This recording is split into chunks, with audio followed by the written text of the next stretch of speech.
Companies operating in Africa engage with their environment and communities in a range of different ways. Interventions span from philanthropy and CSI to corporate social responsibility and creating shared value. Regardless of the context, the common thread must be sustainability. Hi, I'm Natalie Becker, and today on It's Africa's Time, we look at 3 South African organizations and their commitment to the country's economic, social and environmental development. But first, we chat with Ilana Makebo-Massa, Head of Research and Evaluation at Greater Capital, who'll share with us her insights in relation to CSI, CSR and shared value.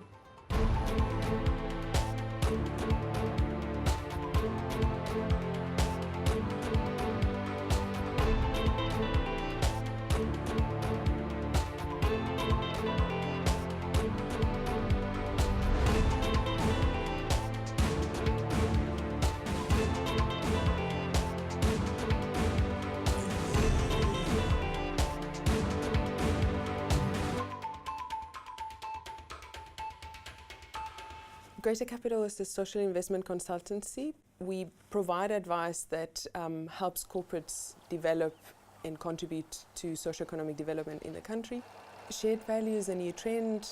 It's looking into doing business with a long-term sustainable view that helps the bottom line, the financial returns of a business, but also the society, the communities and the environment around it. Each company needs to find a shared value strategy that really works for them. Each strategy needs to look into at least 3 key components. One of them is understanding who their stakeholders are. So who are the people that have an impact on the business, and who are the people that the business is actually impacting. Corporates need to understand where their new markets will be coming from. Where is the demand going to grow? Making their own business sustainable. The third key element is to understand how stable is their supply chain, and if not, their responsibility and be to grow that supply chain for themselves.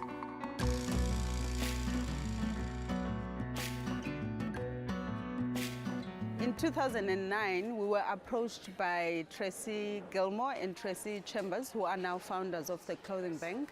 The idea worked perfectly for us because it actually gave us an opportunity to do 2 things: take care of our surplus clothing and make sure it's distributed in a way that's more responsible and more efficiently.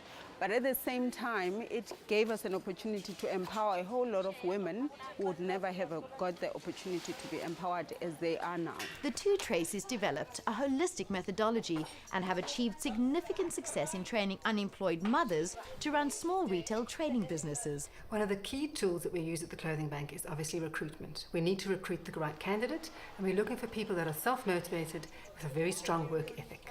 We have a holistic approach to training. Our coaching is the glue that keeps our organisation running. All women meet with a life coach for 2 hours every 2 weeks, and she helps them work through any personal barriers that they may be having towards their success. Each woman is allowed to spend 2,500 Rand at the Clothing Bank.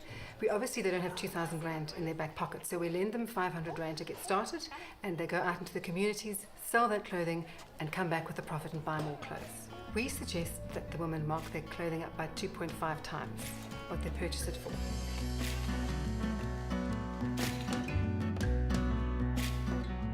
One of the key indicators of success and sustainability for the Clothing Bank program is the fact that the women who get to participate come up with a qualification that they wouldn't have.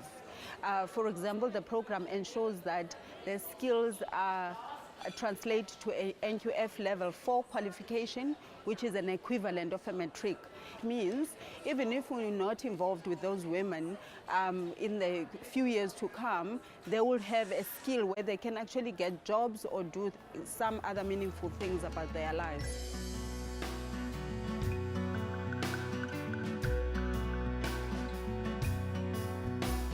Zaliswa, how do you market your clothing? I market my clothes at home. Then sometimes I took my bag and knock to the community doors and sell my clothes. Zaliswa sells men's, women's and children's clothing, as well as linen and accessories to members of her community.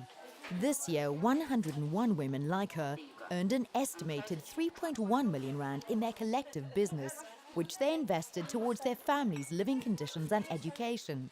becoming financially independent and planning their future business. The Clothing Bank to Woolworths is an empowerment program where we have an opportunity to empower women, which is a part of our bigger vision. Investment by committed corporate citizens like Woolworths often spans the spectrum of engagement. And having just visited a key beneficiary of the company's corporate social responsibility, we now look at a shared value intervention and how it creates economic value in a way that also creates value for society.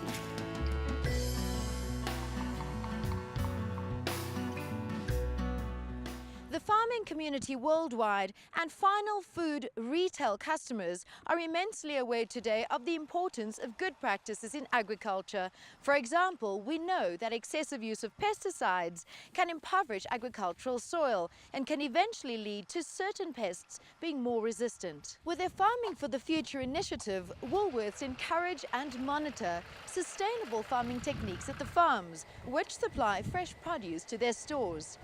Today, we're with the farmer Flip Nell on a vegetable farm in the South African Highveld, where he's going to explain some of the interesting processes.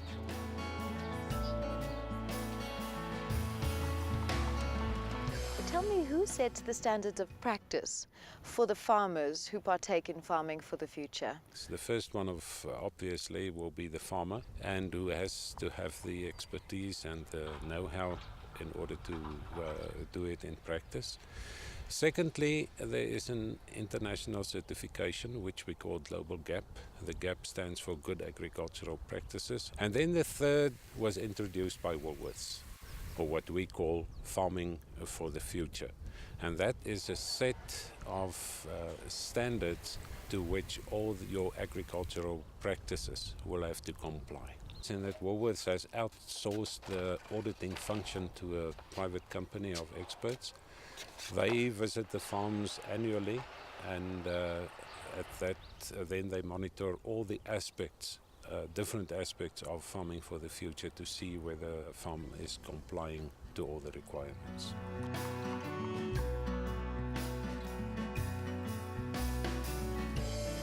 We've seen some incredible improvements in farming methods and farming practice over the last couple of years through Farming for the Future.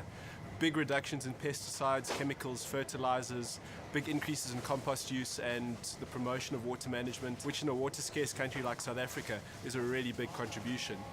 We're also seeing more interesting biodiversity stories coming from the farms. Farmers telling us about bird species, insects, and animals returning to their farms for the first time in many, many years as well.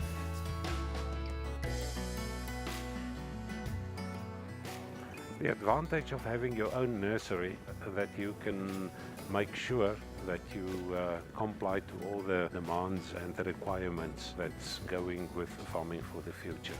The other advantage is that when you take your seedlings from the nursery, it can be transplanted very quickly without giving the plants that shock of transport or maybe waiting a couple of days to be transplanted. When agricultural practices are not focused on sustainability, after a certain number of cultivations, the soil becomes depleted. Yet, on a crop-growing farm, soil is the most important resource. With Farming for the Future, soil life is managed through the introduction of organic material in the form of compost. Microbial life in the soil is an invisible workforce that restores its structure and texture. Therefore, not only does compost feed the plants, but it also improves water, oxygen, and nutrient penetration in the soil. If you've got healthy soil life, you've also got balance in your soil. And where there's balance, the one or the harmful species cannot increase to such an extent that they can harm your crops. This greenhouse is a classic example of where old technology and new technology can be combined. It is totally enclosed, enabling the use of insecticides to be completely eliminated. And by using mulch, aerating the soil properly, and disinfecting everything that enters the greenhouse, disease-causing microorganisms are prevented from entering. So all in all, we can say that by applying the modern technology, you can reduce your costs, increase your yields, and make more efficient use of all your resources, like soil, like water, and also fertilizers that you've got to apply.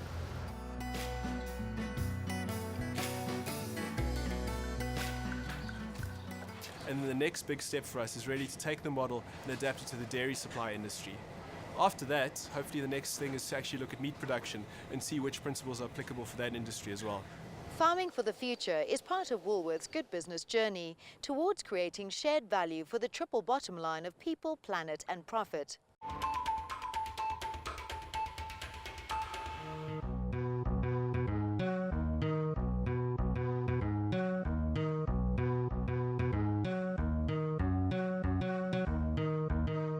There's no need to get switching. I'm about to make go on this rap game. And like in sang Agdala, things ain't the same.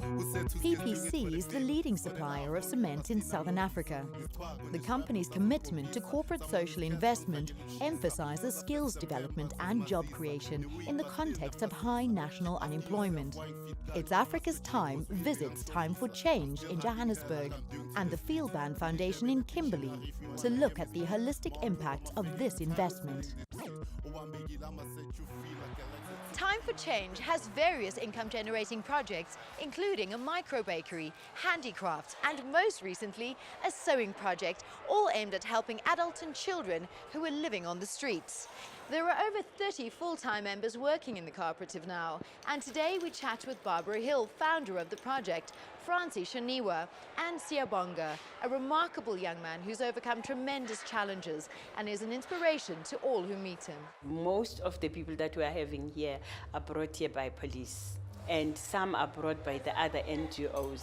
So NGOs like New Life, they always go out to get the girls from the streets, and they are the ones that brings the people to us.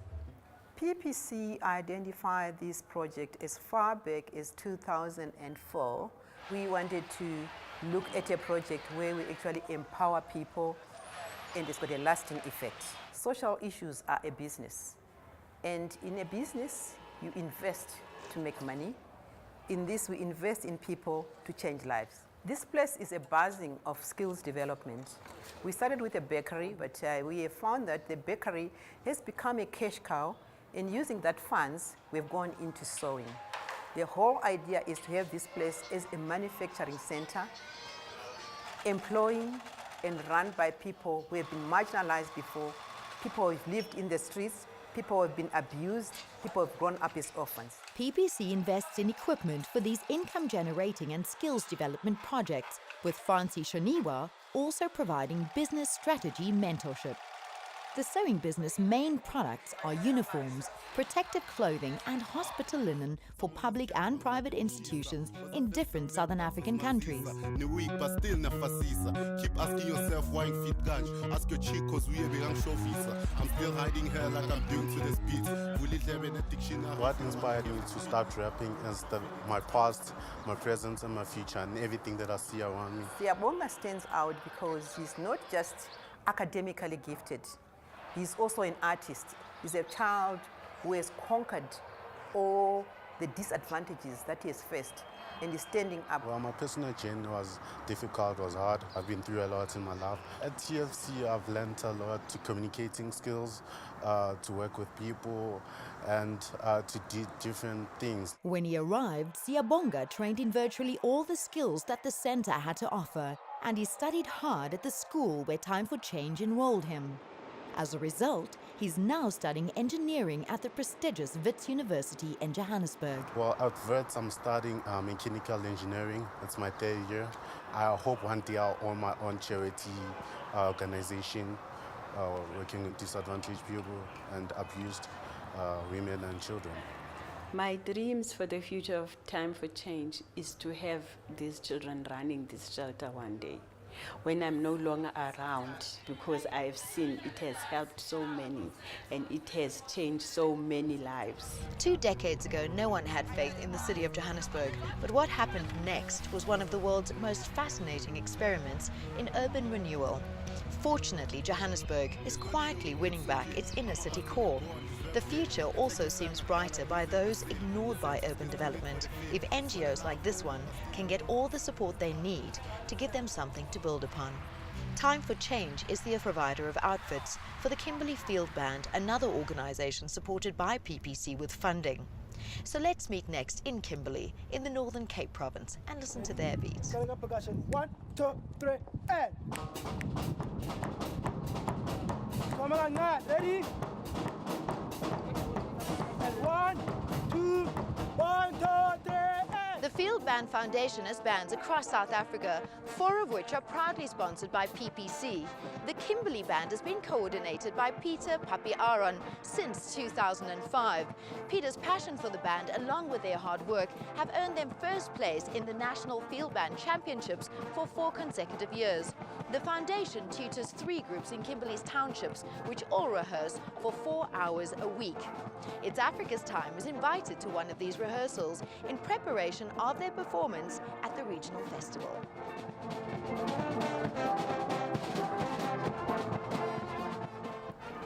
It is a life-changing opportunity which I have experienced myself over the past 11 years of teaching in the foundation.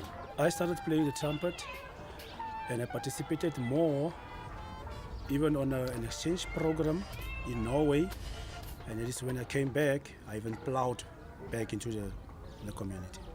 The Field Band Foundation creates life-inspiring opportunities for the underprivileged youth, even though over 90% of their recruits have never played an instrument before. Through the discipline and creativity of music and movement, they also gain confidence and learn social and leadership skills, which will keep them away from gangsterism and carry them forth into adult life.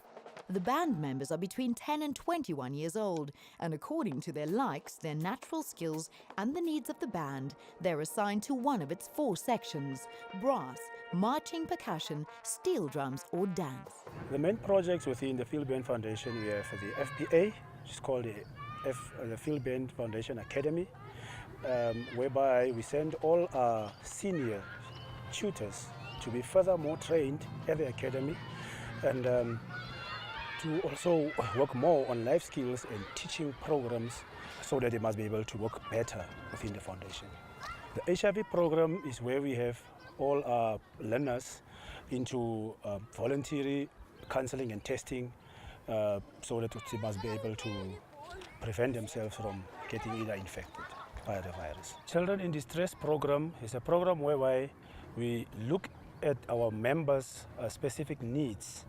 For example, school uniforms, blankets, and you actually see their home environment and try to assist to that regard. Calling up percussion. 1, 2, 3, and.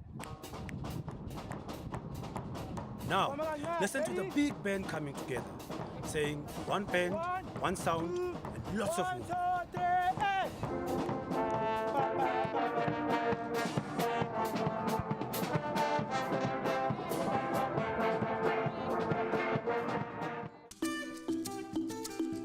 We end today's program by taking a look at innovative and sustainable healthcare.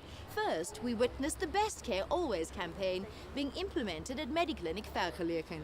Then we see how quality healthcare can be made available to a broader section of society through intervention and training.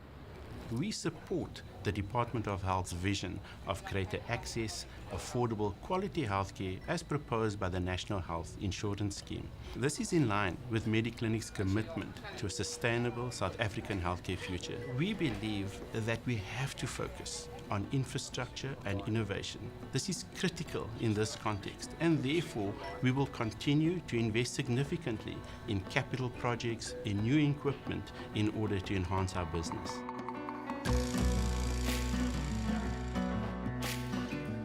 Mediclinic Southern Africa hospitals participate in the Best Care Always campaign, the purpose of which is to promote collaboration between public and private hospitals and to prevent healthcare-associated infections through the implementation of bundles. Healthcare-associated infections are associated with hospital care. So if you do develop an infection in hospital, it's often healthcare-associated because of the devices we put in, things like central lines. Central lines are not put in non-critically ill patients. They're put in often in emergency situations. So CLAPSI is central line associated bloodstream infections. And the big thing with regards to prevention is actually the correct sterile insertion of the line. These common best practices or bundles may sound complicated to some of us, but they are crucial in understanding the importance of collaboration to ensure patient safety and sustainable healthcare management.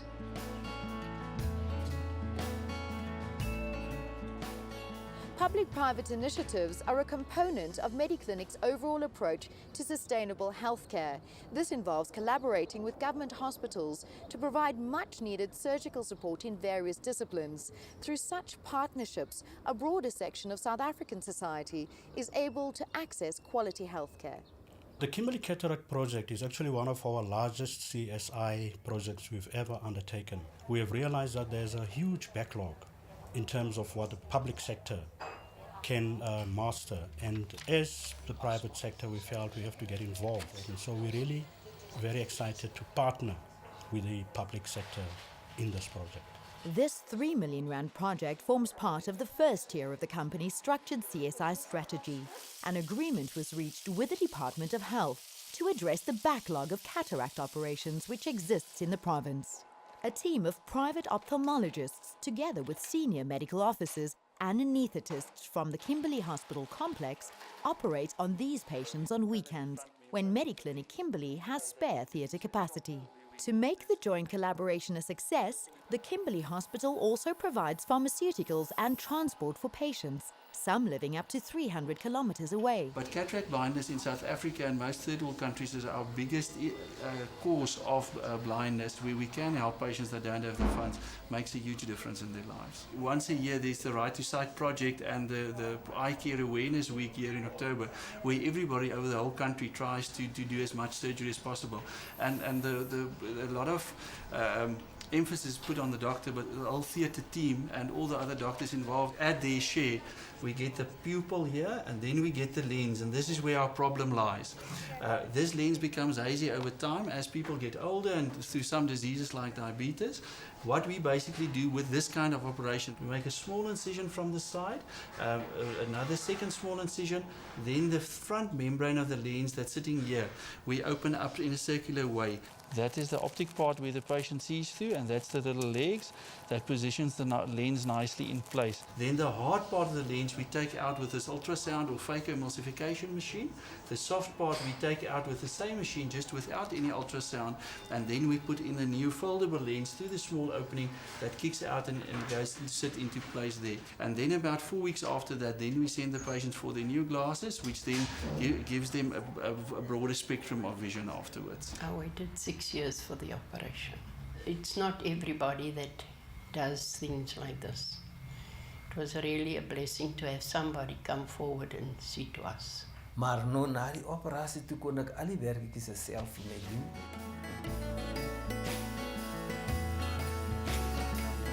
Many of the challenges that the Southern African healthcare sector faces are universal to the rest of Africa, such as the very high burden of disease and the critical shortage of healthcare professionals. To overcome the shortage of healthcare professionals, particularly nursing professionals, Mediclinic took the deliberate step to become a registered tertiary education institution.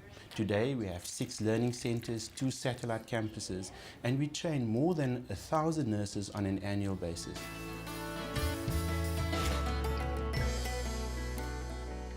We believe that healthcare is a need that should be available to everybody. We need to ensure collaboration. We need to ensure a scientific approach in the implementation of government's policy of greater access, affordable, quality healthcare for all our citizens. This policy, however, can only be realized if we ensure that we leverage the skills of all our role players. The private sector is willing and able to make a significant contribution to this goal. From a Mediclinic perspective, this opportunity we look forward to. Triple bottom line, sustainability, corporate social responsibility, they're all terms that are really closely linked together and used interchangeably. They all place the emphasis on a different angle, but at the end of the day, it's about sustainability for businesses, for society, and for the planet. Africa is perceived to be the new growth market around the world, especially after the financial crisis. And while we are a continent full of opportunities in terms of huge human power and natural resources available, We are also a continent full of needs and challenges that are currently not being fully addressed. Companies that want to then succeed in Africa are going to, for their own sake, have to invest into the growth of the continent. And that will have a positive impact for their businesses and will have a positive impact for the continent itself. Thank you for being with us on It's Africa's Time, and do join us for our next episode where we discuss sustainable resource management with Altius Holdings, Exaro and Oceana.